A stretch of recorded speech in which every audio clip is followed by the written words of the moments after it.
con ustedes Líderes para Jesús, un espacio para reconocer, motivar y desarrollar el liderazgo de todo cristiano, conducido por Jaime Padro. Confianza yo tendré, mi armadura cargaré. Si contra mí se levanta una guerra, yo venceré. Oh, yo venceré.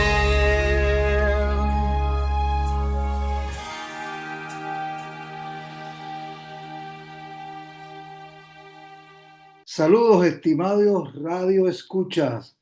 Pues estoy muy contento en el día de hoy porque tengo aquí con nosotros a alguien a quien de verdad estimo mucho, un amigo que estimo mucho. Y lo tenemos nada más y nada menos que desde el país de Chile. Pues les hablo del profesor Javier Díaz Tejo. Y déjenme hablarle un poquito sobre quién es él, su trabajo y ministerio. Es un gran líder católico, sin duda, profesor de religión y psicólogo organizacional, con grado de licenciado en catequética por nada más y nada menos que la Pontificia Universidad Salesiana en Roma. Y es Magister o tiene maestría en educación con cargos en distintos organismos catequéticos de Chile y América Latina. Es también autor de diversos artículos de teología pastoral nacionales y extranjeras, así como coautor de textos y subsidios para la educación religiosa escolar. Interesantísimo. Actualmente es académico y director de investigaciones y publicaciones del Instituto Escuela de la Fe de la Universidad Finisterre. Es un gusto y un placer tenerte ahí con nosotros, profesor Javier, esta mañana aquí en el programa Líderes para Jesús. No, aquí yo soy el primero que agradece, Jaime, por tu invitación y por poder tener unos minutos de acercarme a tantas personas que te siguen, te escuchan en este interesante programa que tienes y poder conversar de temas que a todos nos interesan y nos hacen mucho bien, ¿no? Muchas gracias, muchas gracias. Pues vamos a hacer una pequeña oración antes de continuar. Muy bien.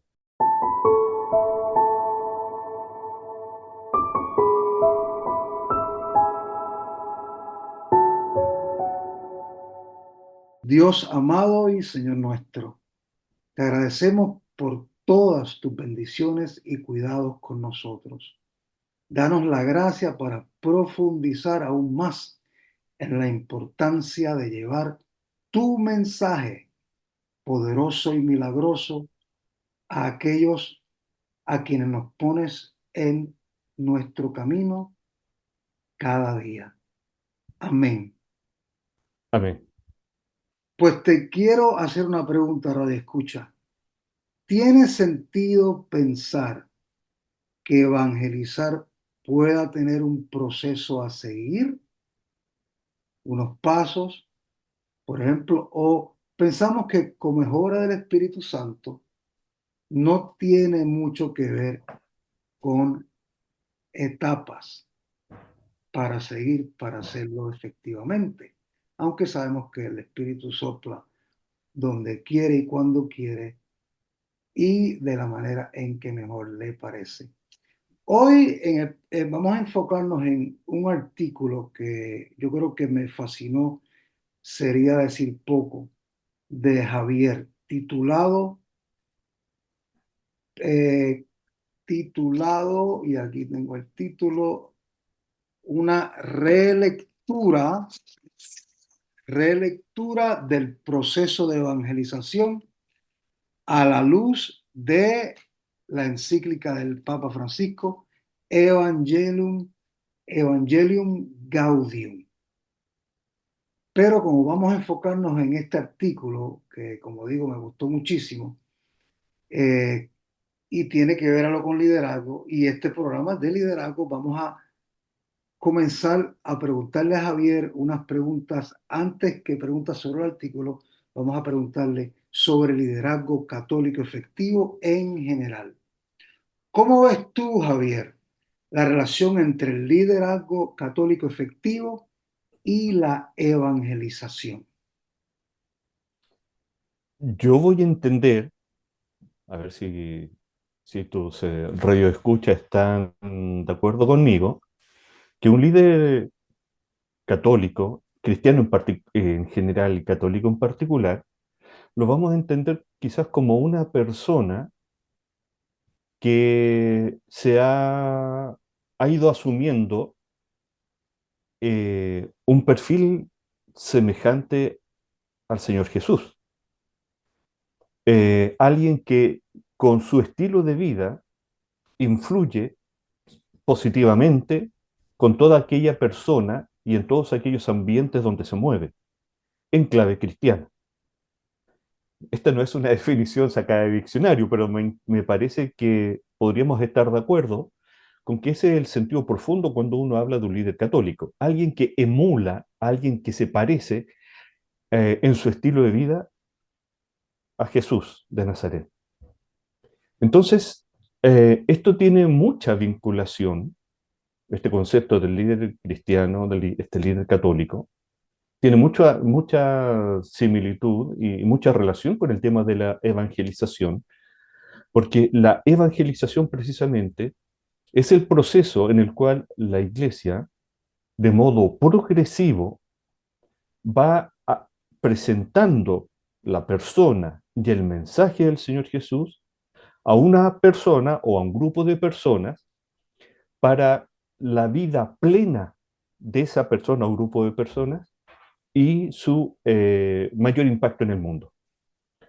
De modo tal que la evangelización es una forma en que la iglesia va acompañando a que una persona vaya configurándose, vaya adquiriendo ese perfil que recién decíamos, es fundamental para entender lo que es un líder cristiano, que es configurarse según el modo, el estilo del Señor Jesús.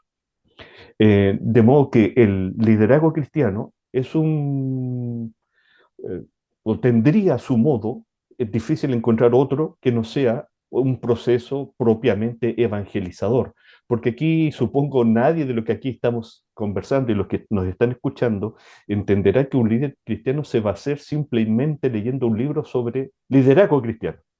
Le puede hacer bien, pero no va a ir por ahí su real configuración a ser un líder cristiano, sino es más bien adquiriendo las actitudes, los modos de pensar, los criterios de juicio, las formas de sentir y de actuar que tenía el Señor Jesús. Y eso es algo progresivo. Y de eso se trata precisamente el proceso evangelizador. Exactamente, veo cómo continúa refiriéndote a la idea, Javier, de que esto es paulatino, progresivo, implicando que tiene unos pasos, unas fases, lo cual implica paciencia. Y también mencionaste la santidad, porque la santidad es precisamente asumir las actitudes, las prácticas, los modos de actuar de nuestro Señor Jesús, evidentemente. ¿Cómo, Javier, podemos entender, pienso yo, cómo podemos entender que todo bautizado tiene que aprender a cambiar ambientes evangelizando? Es que todo bautizado, si está efectivamente bautizado y vive según el regalo dado por el bautismo, que es la plenitud del Espíritu Santo, donde ande, donde viva, donde se mueva, con quien converse, e incluso estando solo, su tarea es dejar que esta acción del Espíritu que está en él desde el bautismo crezca, florezca de frutos.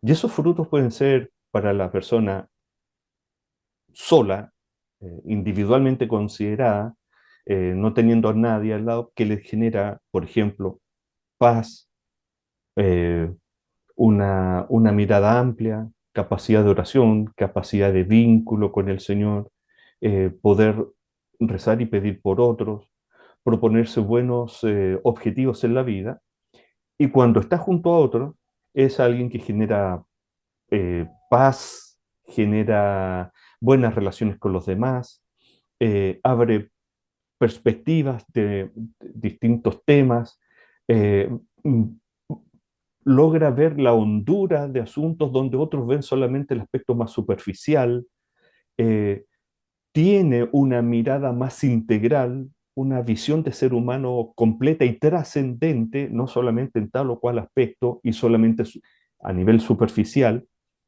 Ah, de modo que un bautizado en realidad, si logra ser dócil a las acciones del Espíritu Santo que están en él desde el bautismo, no puede sino convertirse en un gran líder. El problema está más bien en que nosotros ponemos constantemente obstáculos a la acción del Espíritu. Pero de eso ya es un tema distinto. Pero nuestra confianza está en que si alguien se deja, alguien permite actuar el espíritu, no podría sino convertirse en un buen líder en cualquier ambiente donde se mueva y, por cierto, lo va a transformar. Exactamente, me gusta eso. Eh, Como ya mencionara anteriormente, la verdad que me encantó el artículo y las fases que tú mencionas. ¿Qué te inspiró antes de ir específicamente a esa fase y a qué se refiere cada cual, Javier? ¿Qué te inspiró originalmente a escribir este artículo?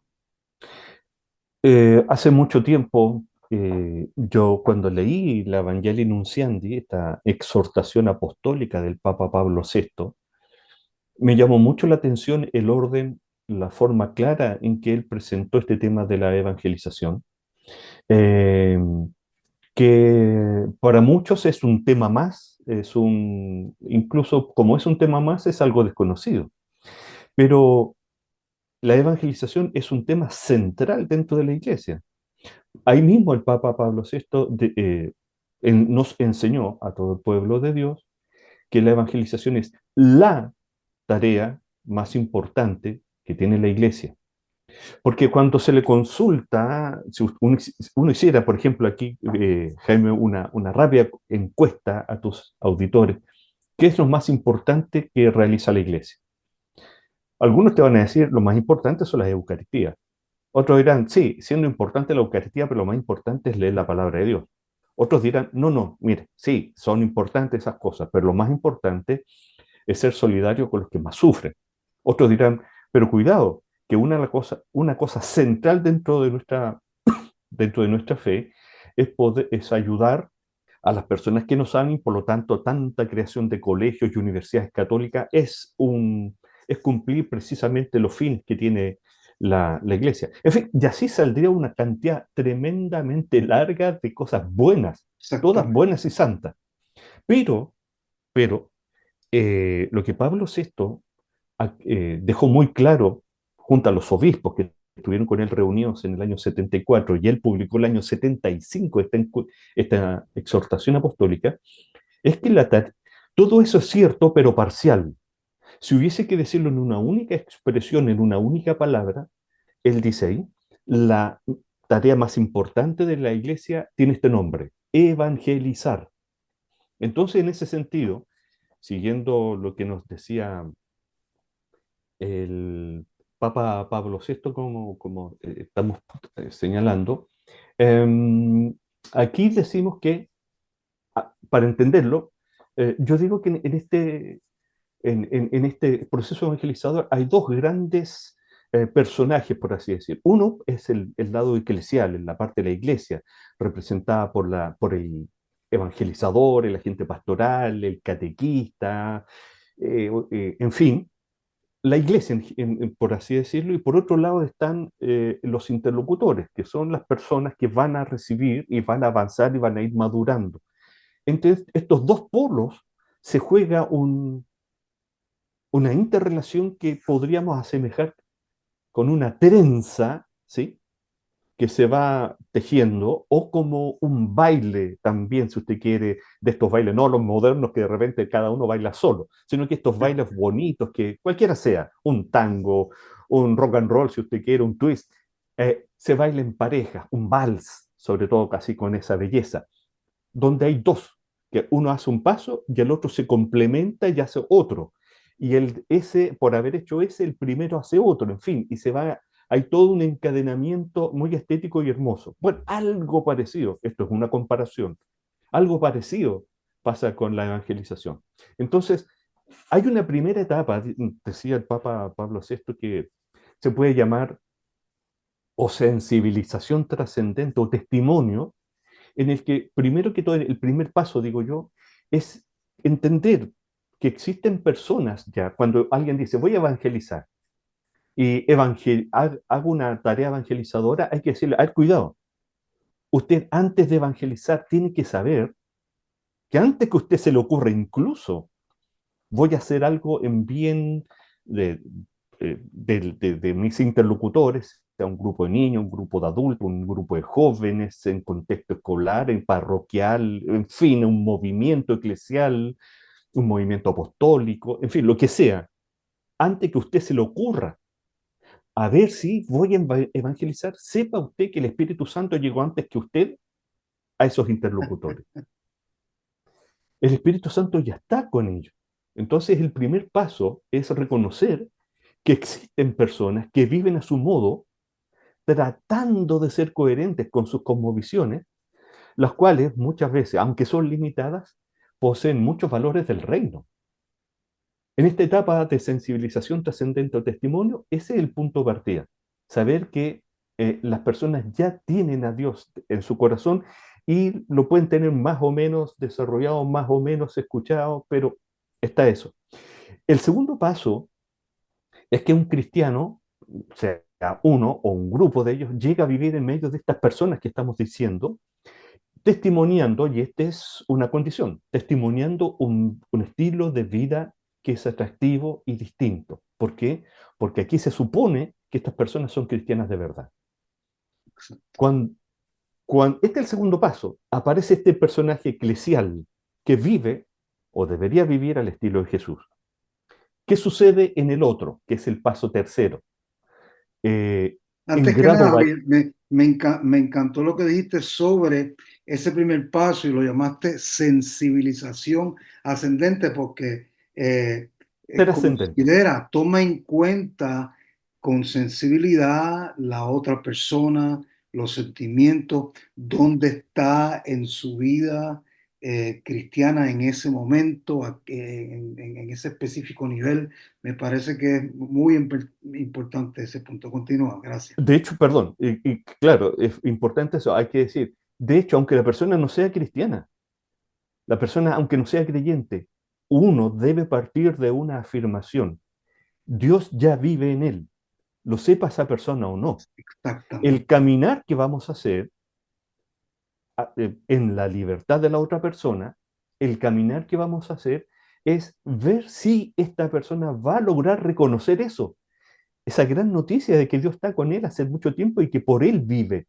Vamos a ver, pero en este paso importante, en este caminar, el primer paso antes de que yo decida hacer alguna acción evangelizadora es saber que esas personas no son unas pobrecitas. Yo voy a exactamente, llevarles a Dios. No, un momento, Dios ya está en ellas. exactamente. Y me Bueno, parece, Javier, me parece que dices sí, en el artículo que el evangelizador debe asumir inclusive a ese nivel, que la persona ya ha sido tocada por Dios, la persona ya ha vivido eh, elementos de una vida cristiana y ha tenido ya en su vida actitudes cristianas. es muy posible que en el grado donde esa persona vive la fe, si es optimista, si es alegre, si tiene Exacto, amor por algún cercano, por alguien, uno no puede sino decir, oye, pero si esos rasgos son cristianos. exacto. Bueno, aunque la persona sea un ateo pero cerrado, bueno, con paciencia. Pero desde mi interior puedo decir, esos son signos muy buenos de que esta persona tiene un desarrollo espiritual en la línea correcta, está dejando que ellos actúen, independiente de que después reconozca o no que es cristiano. No, no, puede ser un ateo acérrimo, por eso digo, pero al menos es alguien que está dejando que el amor fluya Y en su entonces la corazón. tercera etapa, Javier, Perdón, aquí vamos recién en la primera etapa con el tercer paso, ok, en que, ok, ok, ok. en que las personas tienen que se van a sentir incomodadas con la presencia de alguien que vive como cristiano. Y aquí es donde se dan diálogos interesantes, donde surgen preguntas existenciales. ¿Qué es la vida? ¿Qué es la muerte? Oye, pero ¿por qué la vida tiene sentido o no tiene sentido? Y en la medida que este cristiano, este grupo de cristianos, en medio de esas personas, va dando un testimonio y dice, sí, yo creo que la vida tiene sentido. Sí, aunque la vida nos presente muchas dificultades, aunque parezca que el mal siempre vence, no es cierto. Al final, en largo plazo, va generando esperanza, va abriendo el horizonte. Y aquí viene la segunda parte, porque es la segunda etapa, que las personas empiezan a decir, ¿y esta persona por qué vive así? ¿Dónde está la razón de tener esta confianza en la vida? Esta confianza en que la existencia tiene sentido, que no es un absurdo. Eso se preguntan las personas. Y ahí, ante esas preguntas, viene el anuncio del querigma. El anuncio cuando dice, ¿y tú por qué vives así? ¿Cuál es la base con que tú pienses de esa manera? Y el creyente va a decir, yo pienso y vivo así porque confío en que Jesús es el Hijo de Dios y murió por mí y por ti también. Claro. Entonces, esa esperanza abre con el querigma, este anuncio, la posibilidad de que el hombre, la otra persona, quiero decir, diga, me interesa, quiero saber más de este Jesús, o diga, ¿sabes? Conversemos otro día. Si la persona se interesa, pasa a la tercera etapa, que es lo que nosotros llamamos como catequesis o iniciación cristiana. Javier, se nos está yendo el tiempo, perdóname. ¿Puedes Sí. mencionarlas así, ¿Cómo no? solamente por nombre, ¿Cómo no? tenemos que reunirnos de nuevo y hacer otro programa para continuar abordando en este tema y terminar las etapas con más calma? Dime las Exactamente.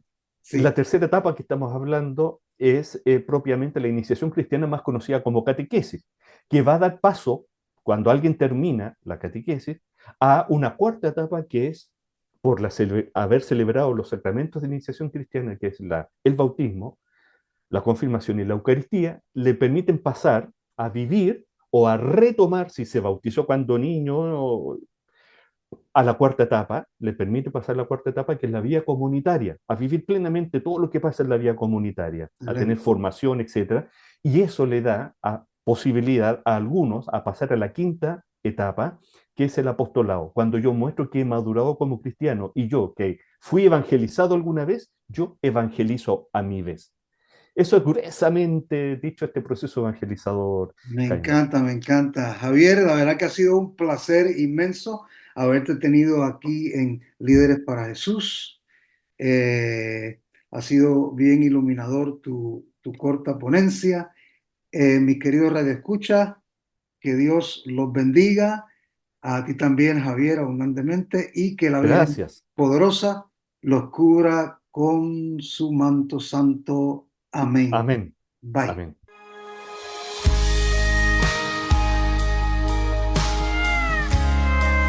Has escuchado Líderes para Jesús, un espacio para reconocer, motivar y desarrollar el liderazgo de todo cristiano, conducido por Jaime Padro. Confianza yo tendré, mi armadura cargaré, si contra mí se levanta una